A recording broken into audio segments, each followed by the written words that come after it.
ನಂಬರ್ಸನ್ನು ಬರೆಯೋಣ. 23 ಮುಂದೆ 23ನಲ್ಲಿ ಯೂನಿಟ್ ಪ್ಲೇಸಲ್ಲಿ ಇರೋದೆಷ್ಟು? 3. ಅಂದರೆ 3 ನಂಬರ್ಸನ್ನು ಇಡಬೇಕು. 1 2 3 ಆಯಿತು. 10th ಪ್ಲೇಸಲ್ಲಿ 23ನಲ್ಲಿ 10th ಪ್ಲೇಸಲ್ಲಿ ಎಷ್ಟಿದೆ? 2. 10 ಅನ್ನೋದು 2 ಟೈಮ್ಸ್ ಬಂದಿದೆ. 1 2. ಇದನ್ನ 20 + 3. ಅದನ್ನು ಬರೆಯೋದು ಹೆಂಗೆ ಎಕ್ಸ್ಪ್ಯಾಂಡೆಡ್ ಫಾರ್ಮಲ್ಲಿ ಅಂದರೆ 20 ಬರಿಬೇಕು ಫಸ್ಟು, ನೆಕ್ಸ್ಟ್ ಪ್ಲಸ್ 3. ಎಕ್ಸ್ಪ್ಯಾಂಡೆಡ್ ಫಾರ್ಮಲ್ಲಿ 20 + 3. ಸ್ಟಾಪ್. ಈಗ ಝೈಡ್ಗೆ 34 ಅನ್ನೋ ನಂಬರ್ಸ್ ಕೊಟ್ಟಿದ್ದೀನಿ, ಅದನ್ನು ಎಕ್ಸ್ಪ್ಯಾಂಡೆಡ್ ಫಾರ್ಮಲ್ಲಿ ಇಡ್ತಾನೆ.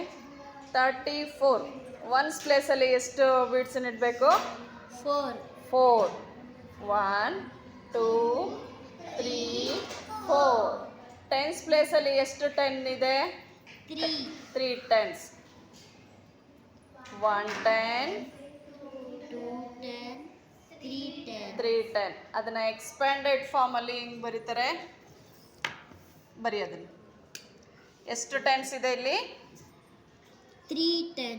3 10s ಅಂದರೆ 10 + 10 20, 20 + 10 30. 30. Write down.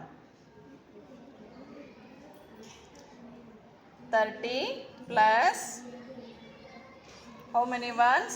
4. 4 ones. Good. ಈಗ ಕೃತಿಕಾ 65ನ ಎಕ್ಸ್ಪ್ಯಾಂಡೆಡ್ ಫಾರ್ಮಲ್ಲಿ ಅದನ್ನು ಯಾವ ಥರ ಅರೇಂಜ್ ಮಾಡಬೇಕು ಅಂತ ಮಾಡ್ತಾಳೆ. 65 ಒನ್ಸ್ ಪ್ಲೇಸಲ್ಲಿ ಎಷ್ಟು ಬರುತ್ತೆ? 5 ones. ಒಂದೊಂದನ್ನೇ ಇಡಬೇಕು.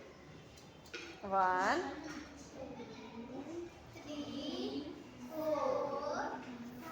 5 ಆಯಿತು.